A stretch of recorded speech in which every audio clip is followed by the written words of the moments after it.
Shalom, selamat pagi jemaat dikasih Tuhan. Kita berjumpa lagi dalam renungan pagi. Mari pagi hari ini saya kembali mengajak kita semua untuk merenungkan firman Tuhan. Supaya dengan firman Tuhan, iman kita akan semakin dibangun dan diteguhkan. Dan kita akan terus berpengharapan di dalam Tuhan. Sebab firman Tuhan inilah yang menjadi pedoman bagi hidup kita. Yang akan menolong kita, menuntun kita, dan menerangi setiap langkah hidup kita. Mari jemaat dikasih Tuhan, sebelum merenungkan firman Tuhan, kita mau berdoa supaya Tuhan yang akan menuntun kita dan Tuhan juga yang akan menyingkapkan dan menyatakan kebenaran firman-Nya. Mari kita akan berdoa terlebih dahulu. Bapa di surga, pagi hari ini kami datang ke hadirat-Mu. Kami menaikkan segala puji syukur atas segala berkat-berkat-Mu, atas perlindungan-Mu, atas penyertaan bahkan pertolongan-Mu dalam hidup kami. Terima kasih ya Tuhan. Pagi hari ini kami mau merenungkan firman-Mu. Mari Tuhan singkapkan dan nyatakan kebenaran firman-Mu. Dan urapilah kami ya Tuhan, sehingga kami bisa menangkap setiap pesan Tuhan, menangkap rema yang dari Tuhan. Dan jadikan kami bukan hanya mengerti, tapi kami bisa melakukan kebenaran firman Tuhan dalam hidup kami. Terima kasih ya Tuhan. Dalam nama Tuhan Yesus kami bersyukur dan berdoa. Amin. Mari jemaat dikasih Tuhan, kita akan bersama-sama buka Alkitab kita. Renungan pagi hari ini sambilkan dari Ibrani 13 ayat 5. Saya bacakan. Janganlah kamu menjadi hamba uang dan cukupkanlah dirimu dengan apa yang ada padamu. Karena Allah telah berfirman, Aku sekali-kali tidak akan membiarkan engkau dan aku sekali-kali tidak akan meninggalkan engkau. Cuma dikasih Tuhan dikatakan jangan jadi hamba uang. Banyak orang karena ingin mendapatkan uang dan menjadikan uang ini segalanya dalam hidupnya, bahkan mengabdi demi uang. Bahkan orang kadang-kadang melakukan apapun ya, termasuk itu dosa, itu yang tidak benar pun orang lakukan demi uang. Kenapa orang berani korupsi? Ya, uang juga. Ya, hati-hati. Kita sudah mengingatkan jangan jadi hamba uang. Artinya kalau orang jadi hamba uang, apapun yang untuk uang dia akan lakukan. Ya, kalau uang jadi tuannya, ya kita jadi hambanya, hati-hati. Apapun dilakukan, dosa pun nggak peduli lagi. Nah, firman Tuhan apa? Orang nggak mau dengar lagi. Ya, hati-hati jangan sampai demikian. Bahkan diingatkan, cukupkanlah dirimu dengan apa yang ada padamu. Orang yang bisa mencukupkan diri dengan apa yang ada, orang itulah yang bisa selalu bersyukur.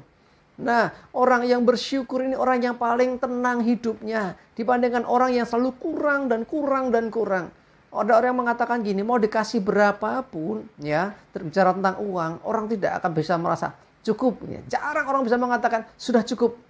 Orang yang selalu kurang dan kurang, ingin lebih dan lebih. Hati-hati, ya jangan terjebak di situ. Apapun keadaan kita, percayalah bahwa Tuhan selalu yang menyertai hidup kita. Bahkan dia berkata, aku sekali-kali tidak akan membiarkan engkau. Tuhan tidak akan membiarkan engkau sampai kekurangan, sampai engkau nggak bisa makan. Selama engkau tetap mengadakan Tuhan, selama engkau tetap nempel dengan Tuhan, selama engkau selalu percayai akan firman Tuhan, hidup di dalam kebenaran firman-Nya. Sesungguhnya Tuhan pelihara hidup kita. Dan dia tidak akan pernah meninggalkan kita.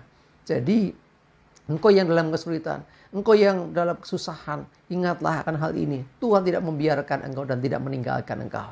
Terlebih terkait masalah kehidupan. Ya, kalau kita menyadari sekarang ada orang banyak terjebak dengan ya pinjaman online. Ya, hati-hati. Ya, kenapa orang sampai pinjam sana, pinjam sini, bahkan ya kadang-kadang orang nggak mikir nanti gimana ngembaliinnya. Namanya juga pinjaman, harus dikembalikan. Ya, tetapi orang bisa dengan mudahnya ya melakukan peminjaman sana sini. Begitu tiba waktunya kesulitan untuk mengembalikan. Hati-hati yuk, belajar yuk kita mencukupkan diri dengan apa yang ada. Karena sesungguhnya Tuhan memelihara hidup kita. Dia tidak akan pernah membiarkan kita dan juga tidak akan pernah meninggalkan kita. Selama kita terus mengandalkan Tuhan, percaya Tuhan akan beserta dan menolong kita bahkan. Udah terlanjur gimana Pak?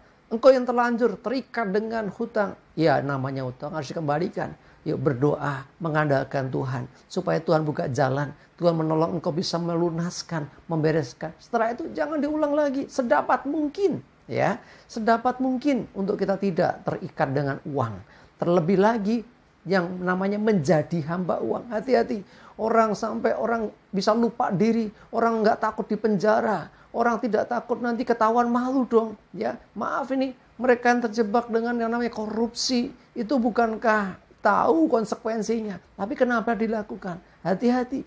Itu salah satunya kenapa orang bisa menjadi hamba uang. Dia manut diapa-apakan. Disuruh sama uang itu manut saja. Namanya juga hamba. Ya, nurut sama tuannya. Jadikan uang itu menjadi hamba kita. Kita yang memperbudak uang. Uang kita gunakan bukan uang yang memperdayai dan memperbudak hidup kita. Mari jemaat dikasih Tuhan.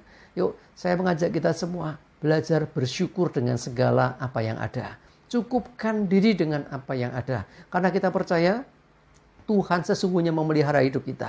Bahkan kita juga percaya Dia tidak akan membiarkan kita selama kita terus mengandalkan Dia. Selama kita terus hidup di dalam kebenarannya, maka Dia akan menolong kita. Masih ingat kisahnya Nabi Elia? Dalam ketaatannya disuruh Tuhan pergi ke tepi sungai kering. Dia pergi, dipelihara lewat burung gagak. Setelah sungainya kering, disuruh pergi ke daerah Sarafat. Dia taat juga. Dan di sanalah dia dipelihara oleh seorang janda yang sebetulnya juga sudah habis-habisan. Itulah cara Tuhan. Ya, kalau Elia pernah ditolong, saya percaya kita pun juga asalkan mentaati Tuhan akan ditolong Tuhan. Jangan jadikan uang itu Tuhan kita. Tuhan kita adalah Tuhan kita. Ya, artinya kita nurut sama Tuhan.